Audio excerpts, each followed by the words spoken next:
Serial నటుడు చందు ఆత్మహత్య చేసుకున్నాడు. ఇటీవల త్రినయని సీరియల్ పవిత్ర జయరాం చనిపోయాక అతను దానిని జీర్ణించుకోలేకపోయాడు. తనని మర్చిపోలేక సూసైడ్ చేసుకున్నాడు. అతనికి 2015లో శిల్పను వివాహం చేసుకున్నాడు. అతనికి భార్య, 2 పిల్లలు ఉన్నారు. ఇతను మణికొండలోని అల్కాపురి కాలనీలో సూసైడ్ చేసుకున్నాడు.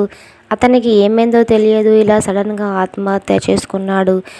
చందు పలు సీరియల్లో నటిస్తున్నాడు. రాధమ్మ కూతురు, కార్తీక దీపం, త్రినయని సీరియల్స్లో నటిస్తున్నాడు.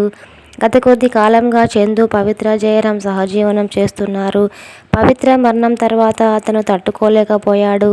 పవి నన్ను రమ్మంటుంది అంటూ పలుమార్లు చెప్పుకొచ్చాడు. అతనికి ఆరోగ్య సమస్యలు కూడా ఉన్నాయి. దీంతో చందు పవిత్ర మరణాన్ని తట్టుకోలేక, ఒంటరిగా ఉండలేక ఉరివేసుకొని ఆత్మహత్య చేసుకున్నాడు. తన పవి లేని ఈ లోకంలో ఉండకూడదని, తన దగ్గరికి వెళ్ళిపోతాను అని తన ఆత్మహత్య చేసుకున్నాడు.